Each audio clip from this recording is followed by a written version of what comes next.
The last couple years, especially these mornings, have really drived it home. I don't get to live. I don't get to stay alive. It's that simple. Doesn't matter what I want. It doesn't matter what I choose. I can choose to work as a teacher's aide. I could choose to work 50 hours. I could choose to go to the doctors. I could choose to go to Social Security. It doesn't matter what choice I make. It can't undo what my father and mother are doing still to this day. No matter what choice I make, it's death for me. And my mother made sure of that. If I go to work, I will be told to go to the doctor, and I will be paid nothing, and I won't be allowed to show up at work until the doctors give me paperwork. If I go to the doctors will tell me they can't give me the paperwork until they've seen me for 10 years or so, unless my father decides he wants to actually come clean with what's going on and walk in there with me. But he refuses to do. And of course, as I get injured and lose my speech and get pushed off the grid in town to town to town,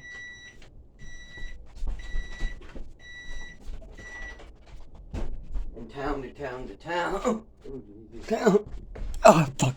My roommate can't do shit in this house other than me. Sorry about that. Every time there's an alarm or anything, he was literally right next to the fucking alarm. His arm was only 1 foot from the alarm, yet I have to go running over there to turn it off because he'll leave it on for a half an hour yelling as I try to do this video. I only have 8 minutes before this video cuts me off.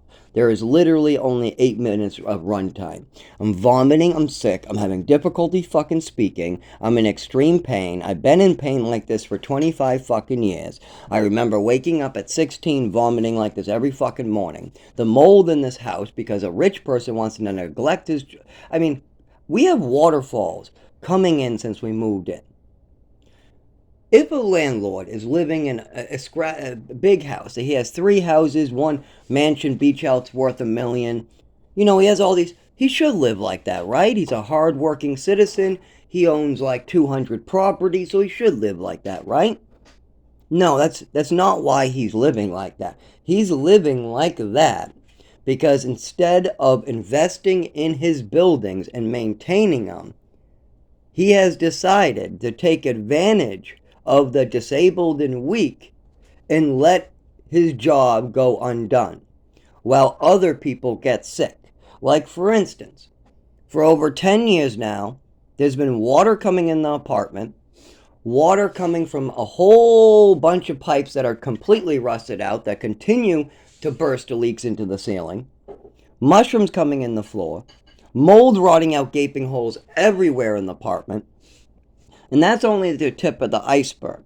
Now, these damages were here before we moved in, but we were told they would be fixed when we moved in.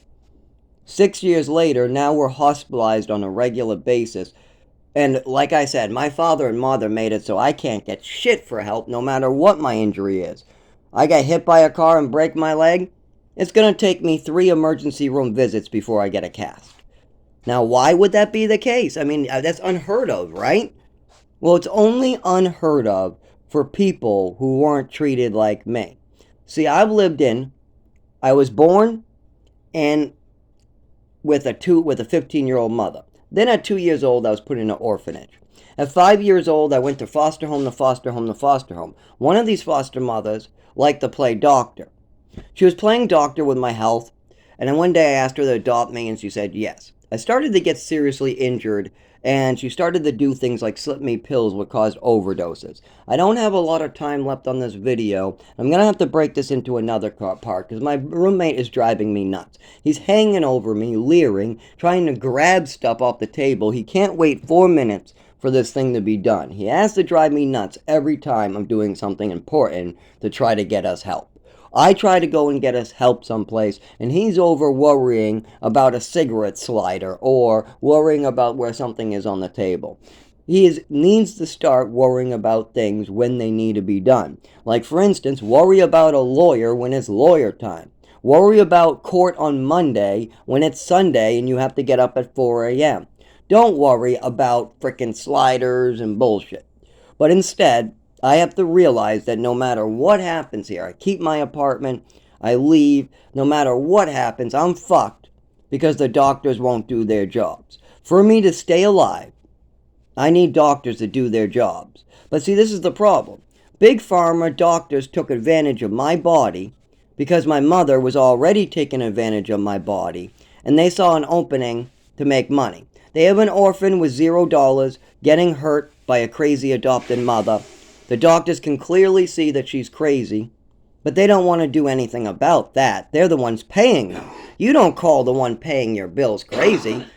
You know, they're paying them to take their side against me and hear their fantasies. You know, my mother wants to snatch my swimming medal from the orphanage away and come up with a fantasy.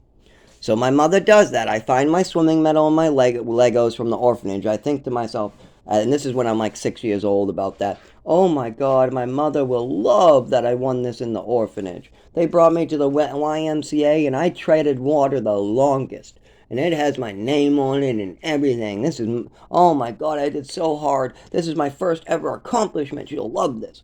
So I walk over to my mother and I say, look at the medal I won in the orphanage. Like, yeah. And this is my new adopted mother. What does my mother do? She snatches it out of my hand and says, you're nothing but a liar and a thief. Yeah, you must have stole that from the African-American kid that we had over. Yeah, he's athletic and black, and he's all strong and athletic, and you're weak and no good. There's no way this is your medal. No, you stole this from the black kid. You're lying. You're lying. Stop lying, is what my mother's saying. Oh no, this is another fantasy of yours. Even though really, every single motherfucking fantasy my mother's talking about at this point, my mother is making up. I'm just a normal 5-year-old. Like when I play with matches and they ask, why did I try to light a match? I say, I don't know. When my nephew's the same age and he brings a lighter to school and I ask him, why are you playing with lighters at school? He says the same thing, I don't know. So both kids don't know what they're doing. They're both, did my nephew try to burn down the school and did I try to burn down the house? No, we did not. Neither of us was trying to burn down anything. But here's where it gets different. My mother liked to make up fantasies. So when she saw me try a pile of matches in the closet, that's it. I never actually got any of them to light. She decided to say, you're trying to burn down the house. I say, I don't know, no. Then she goes, yes, you could have burned down the house, so you're trying to burn down the house. Admit it, yes, you are. And she's screaming at a 5-year-old, and I'm crying, and I'm scared, and my mother's screaming at me, telling me that I must be trying to burn down her house, because I could have burned down her house, so I'm trying to burn down her house, and admit it already, or I'm going to smack you. You know, stuff like that type of look, and the drugs are going to be pulled out, and don't forget, just the month prior, I went and repeated something another adult said and ate a pretty mushroom outside I thought was edible, and my mother lost her mind because a nephew 3 years younger than me doesn't understand what's going on. I don't understand what's going on, and my mother is creating a fantasy to add a narrative of what's going on, and her fantasy is I ate the pretty mushroom because I was suicidal, and the younger kid who barely understands words yet is saying things because Zach really is suicidal, and they must be talking in the corner about how they're going to commit suicide like adults. And so my mother became this fantasy, you know, she has a 5-year-old and she thinks that I'm like 20 years old, suicidal or something, when I'm really not understanding what words are. My nephew isn't understanding what words are. We don't understand the commitment word, and we don't understand the suicide word. But when my mother and father ask us if I'm trying to kill myself, we understand the word kill in yourself, so we tell her straight up no. No. But no matter how many times we tell my mother no, she loves this fantasy in her head, so she continues to get abusive. She decides to drag me into the bathroom. She decides to take a full bottle of Ipecac, fill up a whole cup, and then force me to drink enough Ipecac to destroy my stomach and esophagus for life.